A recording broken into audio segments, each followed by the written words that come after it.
इस कार्यक्रम के पुण्यार्चक हैं श्री राजेंद्र प्रसाद जी जैन, श्रीमती ममता जी जैन, श्री प्रशांत जी जैन, श्रीमती दिव्या जैन, पारस जैन, श्री भरत जैन, श्रीमती सौम्या जैन एवं समस्त परिवार, मुंबई।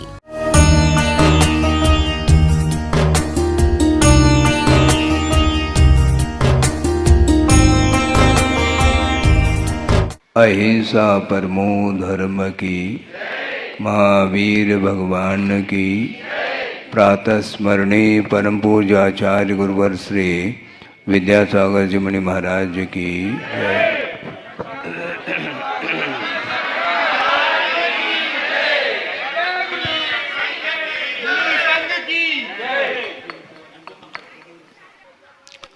2 मिनट बिना बोले बैठने से आपको कैसा लगा?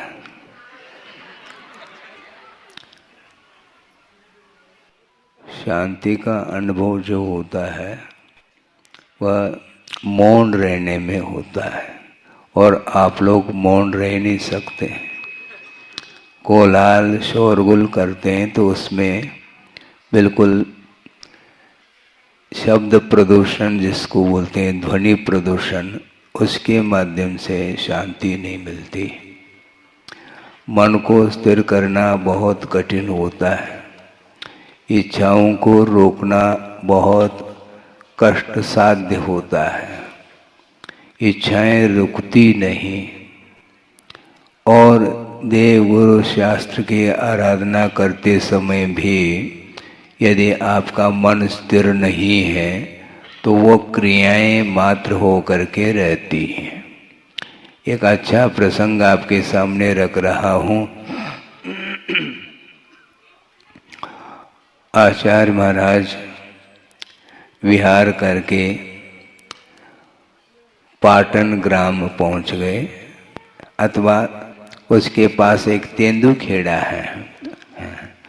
याद आ गया मुझे, तेंदुखेड़ा समाज ने कहा कि महाराज हम लोगों के लिए 2 शब्द मिले जिसके माध्यम से हमें भी धर्म का लाभ हो सके।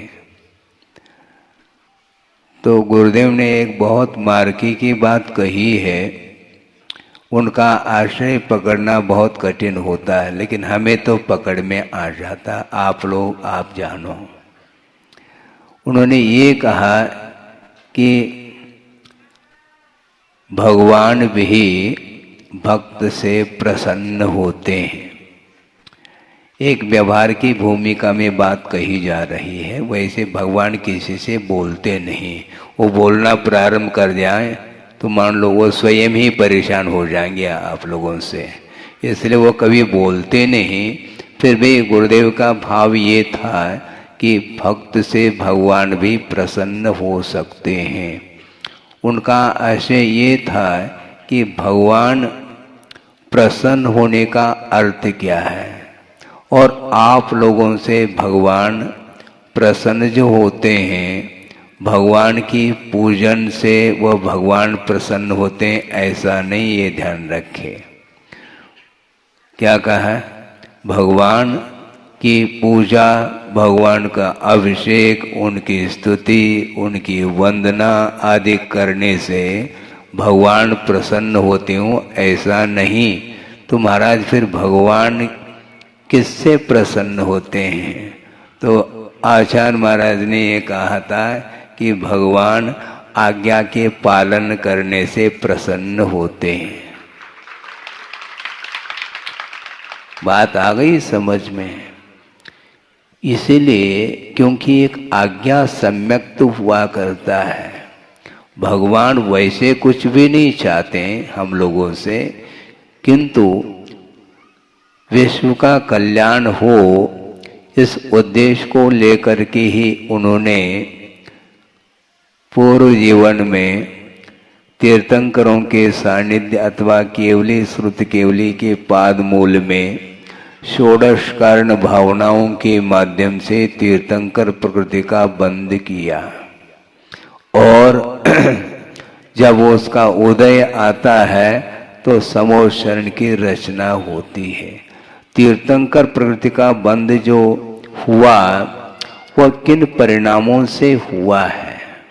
बहुत पवित्र परिणाम होते हैं। वो विश्व कल्याण का भाव जब जागृत होता है उस समय इस प्रकार सात से पुण्य का अर्जन होता है, जिसको बोलते हैं तीर्थंकर प्रवृत्ति का बंध। और तीर्थंकर प्रवृत्ति के बंध की विशेषता को लेकर के थोड़ी सी चर्चा करना चाहूँ, वह ये है तीर्थंकर प्रवृत्ति का बंध सम्यक दृष्टि ही करता है, मिथ्या दृष्टि नहीं कर सकता। दूसरी बात यह है, आपको विस्मय होगा सुन करके कि तीर्थंकर प्रकृति का बंध सम्यक दृष्टि करता है और वह असंयम की भूमिका में भी कर सकता है। क्या कहा? इसका अर्थ श्रावक जो अनुवृत्ति भी नहीं है, महावृत्ति तो बहुत दूर की बात है, अनुवृत्ति भी नहीं किंतु सम्यक दर्शन साथ में रख रहा है, उसके देव गुरु शास्त्र के प्रति श्रद्धा का भाव जागृत हुआ है, ऐसा अविरत सम्यक दृष्टि असंयम की भूमिका में भी षोडश कारण भावना आदि के माध्यम से तीर्थंकर प्रकृति जैसे सात से पुण्य का अर्जन कर सकता है।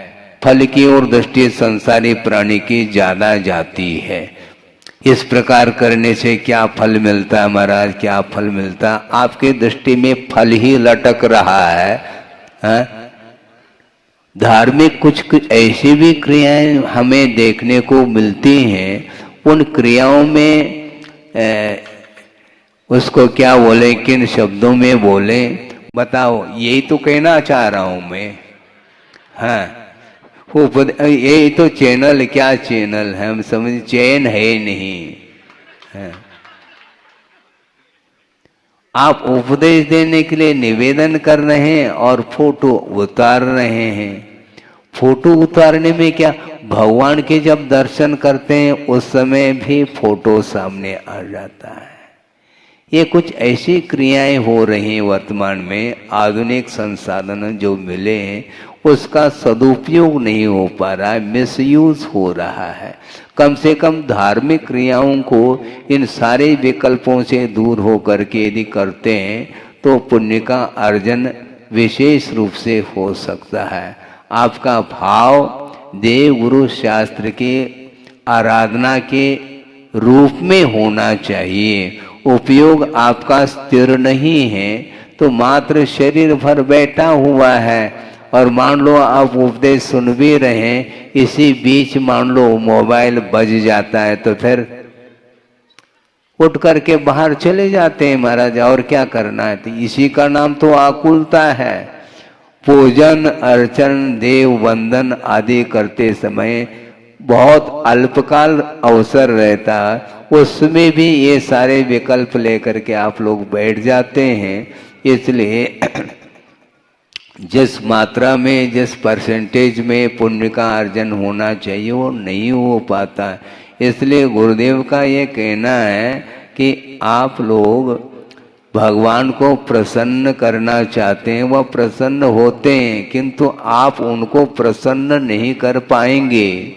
इसलिए क्योंकि उनकी जो आज्ञा है उसका पालन कौन कितने परसेंटेज में कर रहा है, बहुत कठिनाई है। अभी हम चारित्र की ओर जा ही नहीं रहे हैं, केवल सम्यक दर्शन को लेकर के चर्चा कर रहे हैं, उसमें भी हम खरे उतर नहीं पा रहे हैं।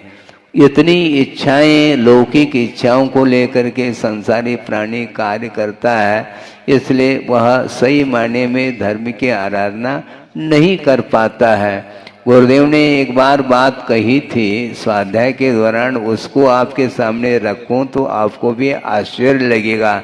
मुझे भी विकल्प हुआ था। उन्होंने ये कहा था कि वंदना करना सीखो। है क्या कहा उन्होंने? वंदना करना सीखो। तो हमने सोचा कि आपने तो मुनि बना दिया, हम श्रमण बन गए, अभी वंदना करना सीख नहीं पा रहे हैं ऐसा लगता है। ऐसा मन में विकल्प आया। बिल्कुल ठीक है, उनका ये कहना है कि मात्र प्रभु के चरणों में जाने मात्र से काम नहीं चलेगा, लेकिन जानना छोड़ना नहीं, नहीं तो आप छोड़ने लग जाओगे। ऐसा नहीं, प्रभु के चरणों में जाओ, किंतु एकाग्र मन के साथ हमें भगवान की आराधना स्तुति आदि करनी चाहिए। किस उद्देश्य को लेकर के जाते हैं आप? प्राय करके दो उद्देश्य होते हैं, या तो भय के वशभूत हो करके अथवा प्रलोभन के वशभूत हो करके हम भगवान की आराधना करते हैं, इसलिए उसमें सफलता में नहीं मिल पाती है। नमोस्तु करते हैं और अपना परिचय देते हैं, तो परिचय देने की क्या आवश्यकता है? आपको नमोस्तु करना चाहिए। महाराज हम जबलपुर से आए, नमोस्तु, और उसके साथ ऐड करके वो बोल देता हम पिंडरे से आए हैं, नमोस्तु। अब देखो तालियां बज रही उतनी दूर से। ये समस्या बहुत बड़ी समस्या है। ये सब मनोरंजन जैसा लग रहा है और इसीलिए वह परिणाम उज्जवल नहीं हो पाते। सम्यक की उत्पत्ति में बहुत सारे कारण हैं, उसमें जिनबिंब दर्शन भी सम्यक की उत्पत्ति में बहिरंग कारण के रूप में आगम में स्वीकार किया है। धर्म श्रवण है, जिनबिंब दर्शन है, आदि आदि बहुत सारे जाति स्मरण है, आदि आदि भी कारण है। तो ये सच्चे देवगुरु शास्त्र की आराधना करते समय अपने परिणाम किस रूप में होना चाहिए, ये ध्यान नहीं रह पाता। अच्छे अच्छे व्यक्ति स्वाध्यायशील होने के उपरांत भी मन में एकाग्रता नहीं आ पाती है। विशुद्धि कैसे बढ़े महाराज? किसी ने कहा कि महाराज आजकल हमारा पुण्य पतला हो रहा है। अच्छा, पुण्य गाढ़ा भी होता है? हमारा पुण्य को गाढ़ा कैसे कह रहे हैं महाराज? पुण्य पतला हो रहा है। तो उनको ये कहा कि भैया पाप को पतला कर लो। सुन रहे हैं क्या नहीं? हाँ, पाप को पतला कर लो तो अपने आप पुण्य गाढ़ा हो जाएगा, क्योंकि पाप का अपोजिट जो है वह पुण्य है और पुण्य का अपोजिट पाप है। इसलिए अपने विषय और कषाय संबंधी जो परिणाम हैं वे पापमय परिणाम माने जाते हैं, उनको कम करने का पुरुषार्थ करो। अपने आप आपका मन, आपका उपयोग भगवान के चरणों में लग जाएगा। अन्यत्र जाता है, बार बार पुरुषार्थ करने के उपरांत भी मन बाहर ही दौड़ता चला जाता है, भीतर आता ही नहीं। हमेशा एक दूसरे की ओर दृष्टि तो जाती है, किंतु अपने आत्म तत्व की ओर दृष्टि प्रायः किसी की नहीं जा पाती। ये विकल्प क्यों होते हैं? विकल्प आत्म तत्व को लेकर के नहीं होता, अन्य बाहरी पदार्थों को लेकर के विकल्प आते हैं। इसलिए आचार्य महाराज का ये कहना है कि ऐसे उज्जवल परिणाम भी गृहस्थ अवस्था में हो सकते हैं, जिनके माध्यम से तीर्थंकर प्रकृति का बंध भी कर सकता है और करता है। सोचो, विचार करो। आप पढ़ते हैं आगम में श्रेणिक ने तीर्थंकर प्रकृति का बंध किया था। सोचो, विचार करो, तीर्थंकर प्रकृति के बंध के पूर्व में मिथ्यात्व के उदय के साथ उसने क्या कार्य किया था? यशोधर मुनि महाराज के ऊपर उसने उपसर्ग किया। यशोधर मुनि महाराज बैठे हैं, ध्यान में लीन हैं, और गुरुदेव के मुख से हमने अनेकों बार इस प्रसंग को सुना कि यशोधर मुनि महाराज ध्यान में लीन हैं और 500 खुंकारने वाले जो शेर के समान लगते थे ऐसे कुत्तों को छोड़ दिया बताते हैं। किंतु वो सारे कुत्ते उनके पास जा करके परिक्रमा दे करके बैठ गए, ऐसा भी पढ़ने को मिलता है। इसके बावजूद भी और उन्होंने सर्प को मार करके गले में डाल दिया। ये उपसर्ग हुआ क्या नहीं? किसके ऊपर? मुनि महाराज के ऊपर उपसर्ग किया। और जब चेलना को ये ज्ञात हुआ कि इन्होंने उपसर्ग किया है तो वो दौड़ती दौड़ती वहां पर आ गई और उस उपसर्ग को कुशलता पूर्वक दूर किया। उस समय श्रेणिक भी पहुंचा था कि क्या करते हैं देखते हैं यशोधर मुनि महाराज। भाग गए होंगे वहां से, भागे नहीं थे वो, वहीं पर वो तटस्थ थे, ध्यान में लीन थे। और इस उपसर्ग को दूर करने के उपरांत जब ध्यान से निवृत्त होते हैं यशोधर मुनि महाराज, तो दोनों ने नमोस्तु किया, तो दोनों के लिए धर्म वृद्धि का आशीर्वाद प्राप्त हुआ। मन में ये भाव नहीं आया यशोधर मुनि महाराज के मन में कि मैं चेलना को तो अच्छे ढंग से आशीर्वाद दे दूं और श्रेणिक को आशीर्वाद न दे करके मारने का भाव संभव ही नहीं। चाहे शत्रु हो चाहे मित्र हो। अरे मित्र महल मसान कंचन काच निंदन थुतिकरण अर्घावतारण असि प्रहारण में सदा समता धरण कहा है। तुम आरती उतारो चाहे उपसर्ग करो, अर्घ अथवा असि प्रहार तलवार के माध्यम से वार कर दो तो भी कोई भी प्रतिकार का भाव नहीं है। मित्र के प्रति अनुराग और शत्रु के प्रति शत्रुता का भाव ये मुनि महाराज श्रमण के मन में कभी भी नहीं आ सकते हैं। इसलिए दोनों के लिए उन्होंने साम्य भाव से धर्म वृद्धि का आशीर्वाद दिया। और श्रेणिक ने जिस समय संक्लेश परिणाम के साथ उपसर्ग किया था, उस समय मिथ्यात्व का तीव्र उदय चल रहा था। फलस्वरूप उसने सप्तम पृथ्वी का बंद किया था, नरकायु का बंद। एक क्षण के लिए उसके क्रूर परिणाम हुए थे। फलस्वरूप 33 सागर की आयु को लेकर के सप्तम पृथ्वी का बंद किया। फिर बाद में जब पश्चाताप का भाव आ जाता है, उस समय जब वो उपसर्ग दूर हुआ तो श्रेणी के मन में क्या भाव जागृत हुए, हे भगवान हमने बहुत बड़ा अनर्थ किया, अब इस अनर्थ का फल मुझे भोगना पड़ेगा, अब क्या करूं, अब क्या करूं, क्या पश्चाताप करो। और पश्चाताप का अर्थ क्या होता है? पश्चाताप का अर्थ यह शब्द ही बता रहा है, पश्चाताप यानी संताप जो होता है वो बाद में होता है। पहले अनर्थ कर जाता है संसारी प्राणी, फिर बाद में जब फल को भोगने का समय आता है उस समय वह पश्चाताप करता है। अब पश्चाताप करने से कुछ नहीं होने वाला। इसके उपरांत भी पश्चाताप अपनी निंदा अपनी आलोचना के माध्यम से उसने किए हुए जो पाप थे उनको धोना प्रारंभ किया और उसके माध्यम से सम्यक की उत्पत्ति हुई।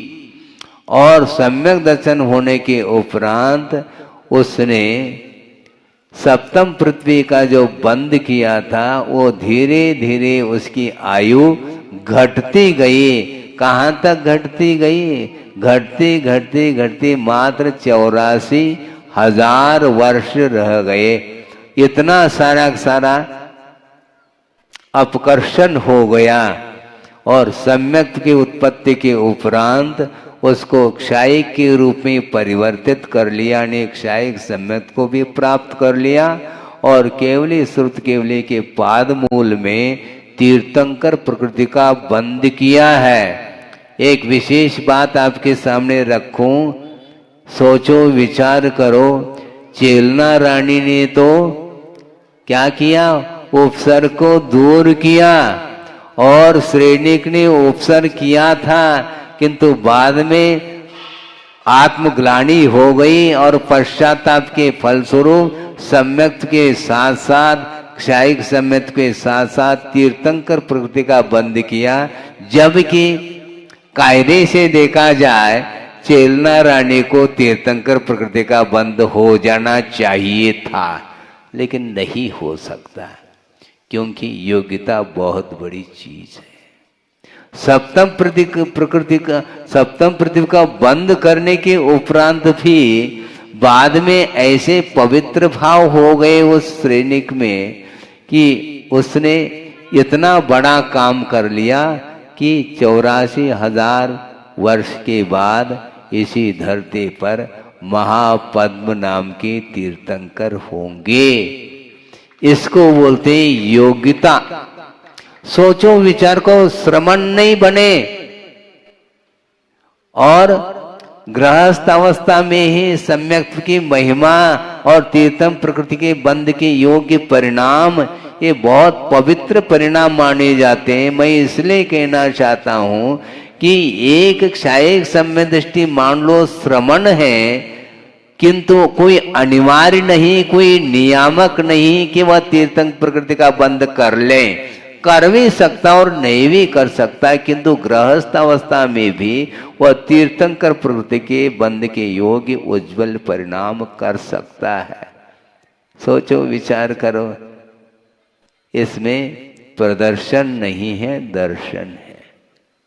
मैं इसलिए कहना चाहता हूं कि अब थोड़े बहुत इस प्रकार सिद्धांत के अथवा आगम के आधार से थोड़ा विषय देने से आपको भी लग रहा होगा कि हम कुछ विशेष सुनने के लिए बैठे, क्योंकि प्राय करके धार्मिक सभा में देखने को मिलता है मनोरंजन होते हैं। कोई भी कविताओं का पाठ है, वो है, ये सब कुछ होता रहता है, किंतु आचार्यों ने जो पुरुषार्थ करके गुफाओं में रह करके आगम की रचना की है और उस शास्त्र का स्वाध्याय करने के लिए हमें समय नहीं मिलता है। ऐसा आप ही लोगों के मुख से हमने सुना है। महाराज, आप उपदेश देने के लिए बैठ जाते हैं तो नींद आ जाती है, स्वाध्याय करने के लिए बैठते हैं तो नींद आ जाती है, जाप देने के लिए, देना नहीं, जाप किया जाता है, लेकिन व्यवहार में बात आती है जाप दे रहे हैं। किसको दे रहे हैं जाप अनुष्ठान चल रहा है, उस समय भी नींद आती है। तो गुरुदेव ने एक बार ये कहा कि इस प्रकार धार्मिक क्रियाओं में आपको नींद आती है, कभी आपको नींद आई है किस अवसर पर महाराज? जिस समय आप नोट गिनते रहते हैं उस समय नींद आती है, झपकी आई है कभी? संभव ही नहीं। हाँ? दिन भर आपने मेहनत करी है, दुकान चलाया है और काफी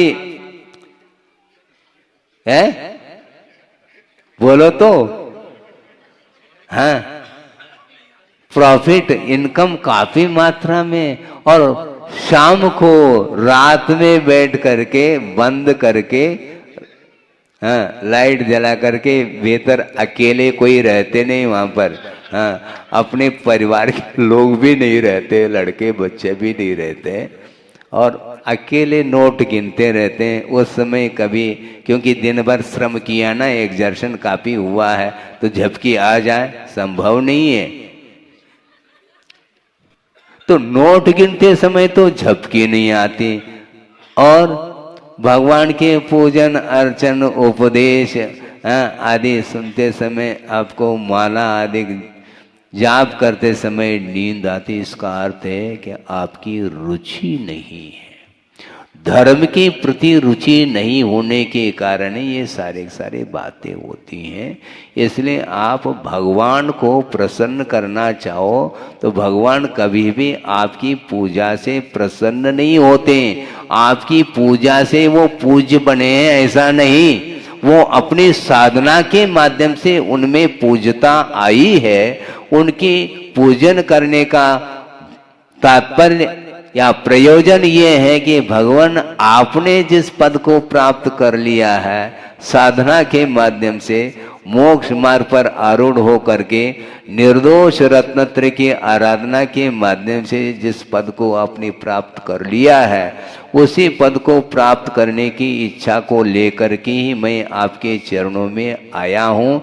इस प्रकार पवित्र भाव होना चाहिए। पूजन के उद्देश्य को लेकर के आप जाते हैं, मंदिर जाते हैं और बीच में ही खड़े होकर के चर्चाएं चालू हो जाती हैं।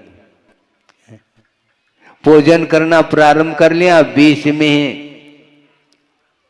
कभी आ गए, ये शुरू हो जाता है।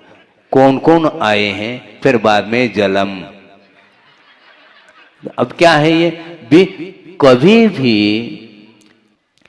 कि मान लो आप भगवान की पूजन करने के लिए बैठे हैं, उस समय यदि मान लो भगवान की वंदना के निमित्त को लेकर के मुनि महाराज भी आ जाएं, तो भगवान के पूजन को छोड़ करके उनके लिए अर्घ चढ़ाना, नमोस्तु बोलना, इसकी कोई आवश्यकता नहीं। बिल्कुल ठीक है महाराज, फिर अनादर हो जाएगा, अभिनय हो जाएगा। तो अभिनय हो जाएगा तो भगवान का नहीं होगा क्या अभिनय? भगवान की पूजन करते समय जब तक विसर्जन ना हो तब तक तन्मयता के साथ भाव विभोर हो करके भक्ति पूर्वक आप लोगों को भगवान के पूजन को संपन्न करना चाहिए। उसके बाद फिर दूसरी क्रियाएं, हालांकि वो भी धार्मिक ही क्रियाएं हैं, किंतु धार्मिक क्रिया होकर के एक क्रिया को आपने संपन्न ही नहीं किया। ये विकल्प क्यों मन में आता है? मान लो आप जाप कर रहे हैं, आंखें खुली हैं मान लो आपकी, और महाराज आ गए मान लो भगवान के दर्शन के लिए, उस समय माला को छोड़ करके दर्शन करोगे क्या? होता है क्या ऐसा? ऐसा होता नहीं। मतलब कुल मिलाकर के भाव ये है कि धार्मिक कार्य को संपन्न करते समय अन्य क्रियाओं को नहीं करना चाहिए। लेकिन ये सब होता रहता है। ये क्षण के लिए भी आपका मन स्थिर नहीं होता, अस्थिर रहता। अस्थिर ठीक नहीं। आपका मन स्थिर कहां पर रहता है? दुकान में। पक्की बात है, वहां पर भगवान याद नहीं आते।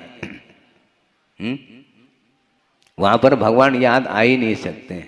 वहां पर बिल्कुल तराजू, बिल्कुल एक्यूरेट होना चाहिए, एग्जैक्ट होना, दोनों क्वालिटी बिल्कुल समानांतर से होना चाहिए। ये सब चलता है कि नहीं?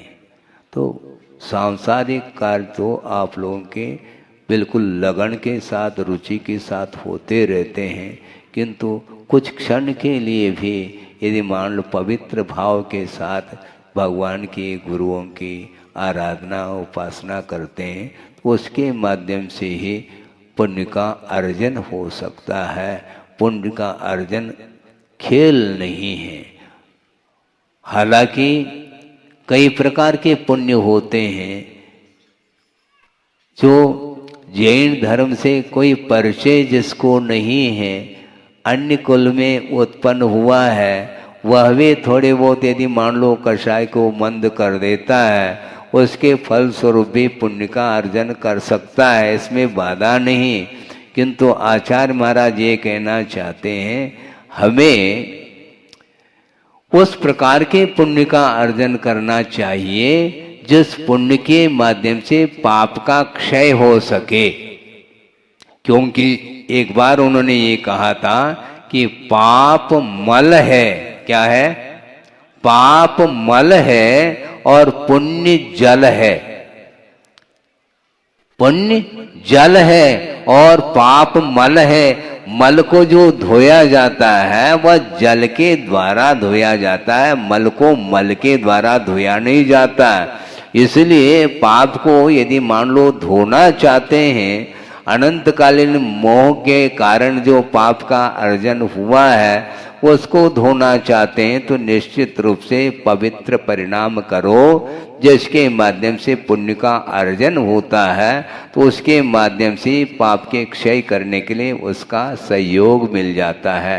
इसलिए संक्षेप में हमारा इतना ही कहना है, नयनपुर हैं। हाँ, नयन अर्थात आंखें होती हैं, आंखें खोल करके थोड़ा सा जिन बिंब को निहारो, नयनपुर वाले।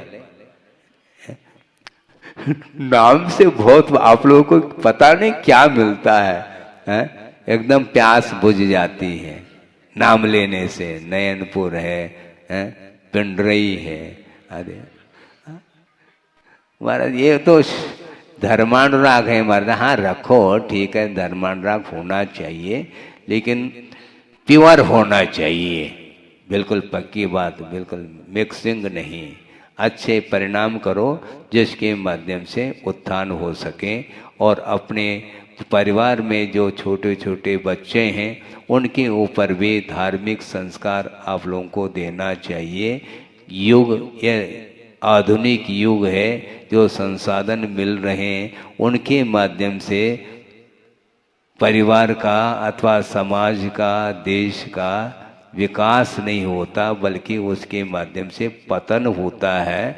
इसलिए उत्थान की ओर अपने आप को ले जाना चाहते हैं और परिवार को भी सुखी बनाना चाहते हैं, तो निश्चित रूप से हमारे लिए आलंबनीय है मात्र देव गुरु शास्त्र। उसकी आराधना करते हुए अपने जीवन को व्यतीत करें, तो निश्चित रूप से भविष्य में अत्यल्प काल में हमें भी अनंत सुख की उपलब्धि हो सके। हो इस पवित्र भावना के साथ अहिंसा परमो धर्म की जय।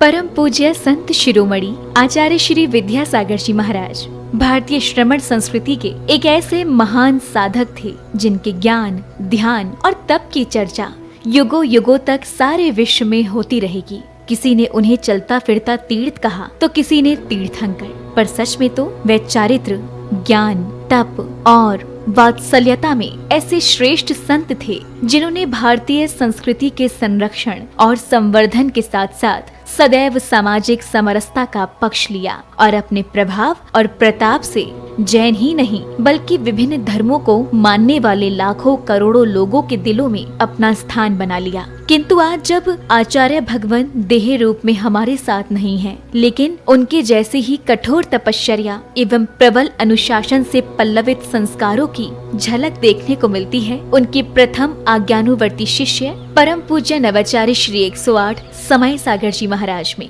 जो उनके बताए मार्ग पर चलते हुए आज विश्व में धर्म की महती प्रभावना कर रहे हैं। आइए देखते हैं संत शिरोमणि आचार्य श्री 108 विद्यासागर जी महाराज के जन्म के 12 वर्ष बाद उन्हीं पुण्यवान माता के गर्भ से शरद पूर्णिमा के ही पावन पर्व पर जन्मे परम पूज्य नवाचार्य श्री 108 समय सागर जी महाराज की संयम पूर्ण जीवन यात्रा। आचार विचार हो या व्यवहार, तपश्चरण हो या संस्कार या फिर हो व्यक्तित्व की बात, परम पूज्य नवाचार्य श्री 108 समय सागर जी महाराज प्रत्येक दृष्टि से साक्षात आचार्य भगवान की प्रतिलिपि कहे जा सकते हैं। और हो भी क्यों ना, आखिर जन्म देने वाले माता पिता तो एक ही हैं, और फिर इसे एक विचित्र संयोग कहें या फिर मलप्पा जी और श्रीमती जी के पूर्व भवों का पुण्योदय, जो उन्हें 27 अक्टूबर सन 1958 को शरद पूर्णिमा के ही पावन पर्व पर पुनः एक बालक के माता पिता बनने का सौभाग्य प्राप्त हुआ। 6 भाई बहनों में सबसे छोटे किंतु शांत प्रवृत्ति के इस बालक का नाम शांतिनाथ रखा गया। शांतिनाथ जैन बाल्यावस्था से ही पढ़ने लिखने में तो कुशाग्र थे ही, लेकिन जैसे जैसे समय बीतता गया वैसे वैसे उनकी रुचि धर्म और आध्यात्म में बढ़ने लगी, और इसी अभिरुचि के कारण ही मात्र 17 साल की उम्र में ही शांतिनाथ जा पहुँचे राजस्थान स्थित श्री महावीर जी में विराजमान आचार्य श्री विद्यासागर जी की शरण में, जहां 2 मई 1975 को आचार्य श्री ने शांतिनाथ जी की प्रार्थना स्वीकार कर उन्हें ब्रह्मचर्य व्रत दे दिया। ब्रह्मचर्य व्रत धारण करते ही ब्रह्मचारी शांतिनाथ जी दिन रात गुरु सेवा और धर्म ध्यान में तल्लीन हो गए। संयम व्रत को धारण कर तप और साधना के निर्मल पथ पर चल रहे ब्रह्मचारी शांतिनाथ ने केवल 5 वर्ष की अल्प अवधि में ही वैराग्य पद के विभिन्न सोपानों को पार कर अपनी योग्यता से आचार्य भगवान को प्रभावित कर लिया, जिसका पारितोषिक मिला उन्हें मुनि दीक्षा के रूप में। 8 मार्च 1980 को मध्य प्रदेश के छतरपुर स्थित श्री दिगंबर जैन सिद्ध क्षेत्र द्रोणगिरी में आचार्य श्री विद्यासागर जी महाराज ने उन्हें मुनि दीक्षा प्रदान कर दिगंबर मुद्रा का पूर्ण साधक घोषित कर दिया और नाम दिया मुनि श्री समय सागर जी महाराज। मुनि दीक्षा के उपरांत मुनि श्री समय सागर जी महाराज ने कुछ वर्षों तक आचार्य श्री के संग में रहकर अध्ययन और अध्यापन किया। तत्पश्चात गुरु आज्ञा से पृथक संघ के नायक बनकर देश भर में विहार करते हुए धर्म प्रभावना करने लगे। अपने सानिध्य में कई पंचकल्याणक एवं विधान आदि धार्मिक अनुष्ठान संपन्न कराने के साथ ही उन्होंने अपनी लेखनी से कन्नड़, हिंदी, संस्कृत और मराठी भाषाओं में कई शास्त्रों की रचनाएं भी की। सन 2018 में ललितपुर में हुए पंचकल्याणक के दौरान आचार्य कुंद के नियमसार में वर्णित निर्यापक श्रवण की व्यवस्था का उल्लेख करते हुए आचार्य विद्यासागर जी महाराज ने मुनि श्री समय सागर जी महाराज को निर्यापक पद की उपाधि प्रदान कर संघ में नव दीक्षित मुनिराजों के निर्वाह का उत्तरदायित्व सौंप दिया। आचार्य कुंद देव ने यह बात बहुत स्पष्ट लिखी है, वह बात आप लोगों को समझ में आना चाहिए। जो दीक्षित करते हैं वे आचार्य कहलाते हैं और इसके उपरांत जो नव में नए दीक्षित होते हैं उनके निर्वाह करने के लिए निर्यापक, हाँ आचार्य तो नहीं लिखा लेकिन निर्यापक श्रमण का वह रूप दिया है उन्होंने। ये निर्यापक का अर्थ यह है जैसे आचार्य महाराज कहते हैं उसके अनुसार जिनको ये दिया जाता है। ये लोग बहुत विलम्ब कर रहे थे, तो हमें भी ज़्यादा आग्रह करना अच्छा नहीं समझ में आया कि समय पर सब हो जाएगा। वह ललितपुर में योग था और आज आप लोगों के सामने हुआ है कि ये जितने भी नए श्रमण बने हैं ये इनके लिए प्रशिक्षण देने का श्रेय जाता है समय सागर निर्यापक को। कौन चाहता है जिम्मेदारी लेना, लेकिन वे लेना तो पड़ेगा। तो समय सागर जी को बहुत आग्रह करना पड़ा। 40 साल होने के उपरांत हाउ कहा है।